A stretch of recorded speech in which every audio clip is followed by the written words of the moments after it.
My neighbor yelled, "Your internet sucks." That's when I realized he was using mine. Then I checked the router logs. I didn't even get mad. I started laughing. When I renamed the network, everything changed. I'm Evan, 28, IT guy for a local insurance company. I work from home most days, which means I live and breathe Wi-Fi. My apartment's internet is my lifeline. Stable, fast, and until recently private. That was before John moved in next door. John was in his late 30s, single, loud, and the kind of guy who thinks every shared wall is an invitation to conversation. The first week he moved in, he asked me for help setting up his smart TV. The second week, he asked for a quick peek at my Wi-Fi password so he could download some updates until his own service got installed. It was supposed to be temporary, but months passed and I noticed something weird. My speed started dipping at random hours. My work VPN would lag, my downloads would crawl, and sometimes my router light blinked like a disco ball at 2 a.m. Then one afternoon, I stepped outside to get my mail and heard John shouting from his balcony. "Your internet sucks, man." I froze mid-step. My internet? He was standing there shirtless, waving his phone in the air like a lost radio signal. "Hey, Evan," he shouted, "can you reset your router or something? I can't stream." It hit me right there. The guy was still mooching off my Wi-Fi. Instead of snapping, I just smiled. "Sure thing, John," I said, heading inside. But I didn't reset anything. I opened my laptop and checked my router's admin panel. And there it was, a device labeled John's iPhone 12. Connected, active, downloading God knows what. He wasn't even subtle about it. Now I could have just changed the password again. That would have been the adult thing to do. But this wasn't just about bandwidth. It was about principle. The guy had the audacity to steal from me and complain about the quality of what he stole. So I decided to have some fun. I renamed my Wi-Fi network to Pay Your Bills, John. I didn't stop there. I also set up a custom landing page using a simple local redirect. Basically, anyone trying to log in would get a message that said, "This network is temporarily unavailable. Please contact your local freeloader support center." And under that, a giant meme of a raccoon holding a router with the caption, "I steal Wi-Fi, not hearts." It was childish, sure, but sometimes childish is therapeutic. The next morning, I made myself coffee and waited. By 10 a.m., I heard him outside, pacing on his porch. "What the hell?" he muttered, loud enough for me to hear through the open window. He tried reconnecting, over and over. I could see it in the router logs. John's iPhone 12 kept pinging, failing authentication, trying again. After the fifth attempt, he stomped around his backyard like someone had personally insulted his ancestors. I thought that would be the end of it. But with John, nothing was ever simple. Around noon, there was a knock at my door. "Hey, man," he said, leaning against the doorframe. "Did your Wi-Fi get hacked or something? It's got some weird name now." "Oh," I said innocently. "What's it called?" He hesitated. "Something like Pay Your Bills." "John?" I bit the inside of my cheek to keep from laughing. "Huh, that's weird.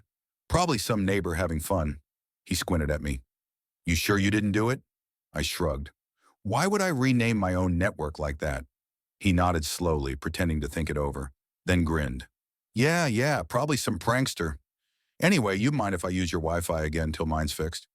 "John," I said with mock sympathy, "didn't you say you ordered your own service 2 months ago?" "Yeah, but, they keep screwing up the installation." "Of course they did." "Sorry, man," I said, sipping my coffee. "IT policy. No sharing networks. Security risk."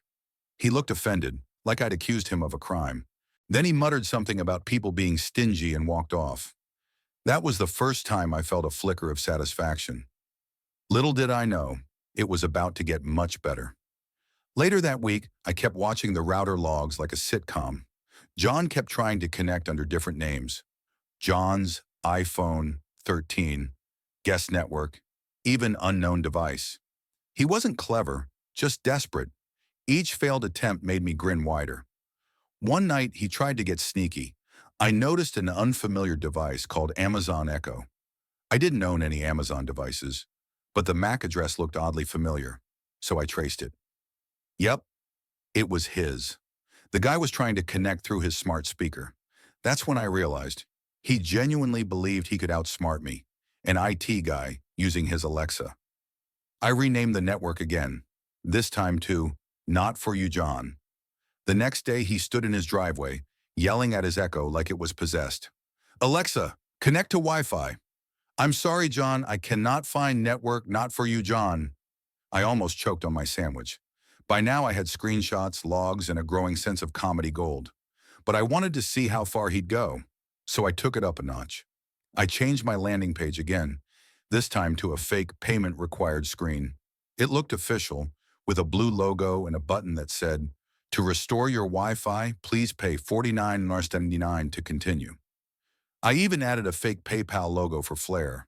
It wasn't a real scam. There was no payment link, just a redirect to a gif of a dog laughing uncontrollably. Within minutes, I saw the ping from his phone again, then silence. 10 minutes later, I heard his door slam. He came knocking again, louder this time. Evan, dude, someone hacked your Wi-Fi, man. They're trying to charge money to connect. I opened the door just enough to lean against the frame. Really? That's crazy. You shouldn't be trying to connect to random networks, you know? He frowned. It's not random. It's yours. I gave him my best deadpan look. Then why are you getting a paywall? He blinked. I don't know. Sounds like a personal problem, John. He stood there, mouth open, trying to find words.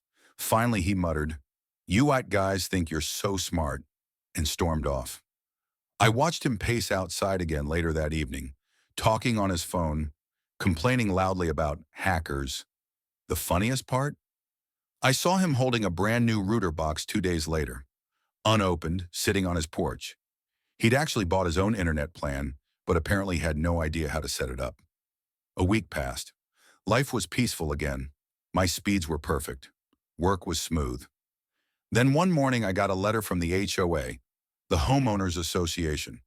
Apparently someone had filed a formal complaint about cyber harassment through Wi-Fi naming.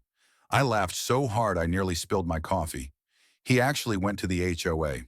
They called me later that day for clarification. The woman on the phone sounded like she was trying not to laugh herself. "Mr. Blake," she said, "we received a complaint from a neighbor named John. He claims you renamed your Wi-Fi to target him specifically." I took a deep breath. "Ma'am, I'm not sure how my private home network is anyone else's business." "Well," she said delicately, "he says it made him feel, quote, digitally bullied." I had to mute myself for a second. When I unmuted, I said, "If he was able to see my network name, that means he was trying to connect to it, correct?" There was a pause. "That does seem logical."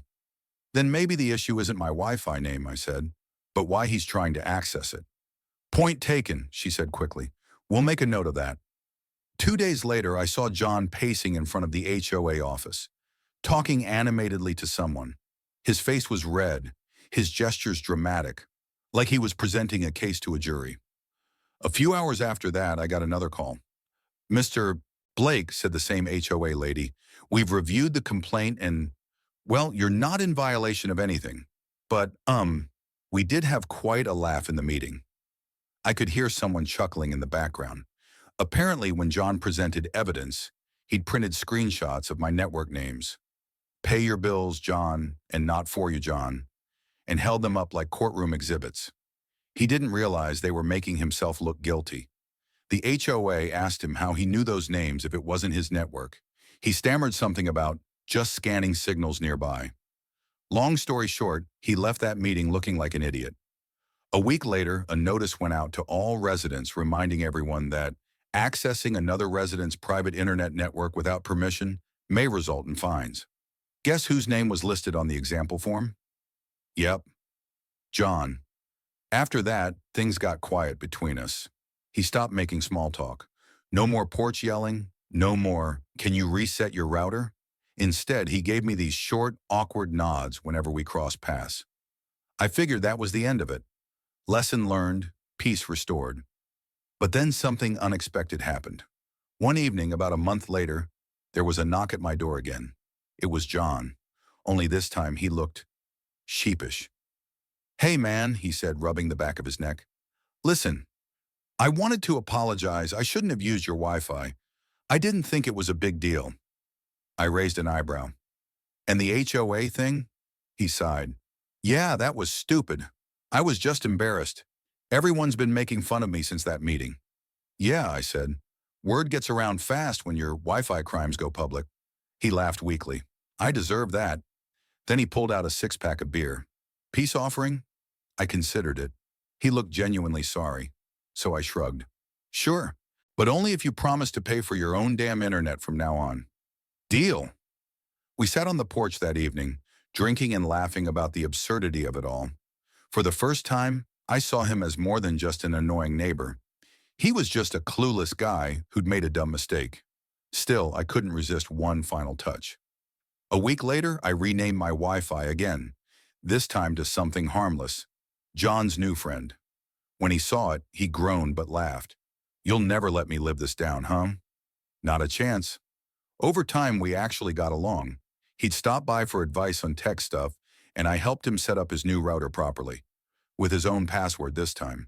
He even asked me how to make his own custom landing page. Planning revenge? I teased. He grinned. Maybe just a friendly reminder to my next neighbor. Fair enough. It's been over a year since then. The whole Wi-Fi incident still gets brought up during HOA meetings. Apparently, it's become an inside joke. Whenever someone mentions network security, half the room starts laughing. John's fine now. He even jokes about it himself.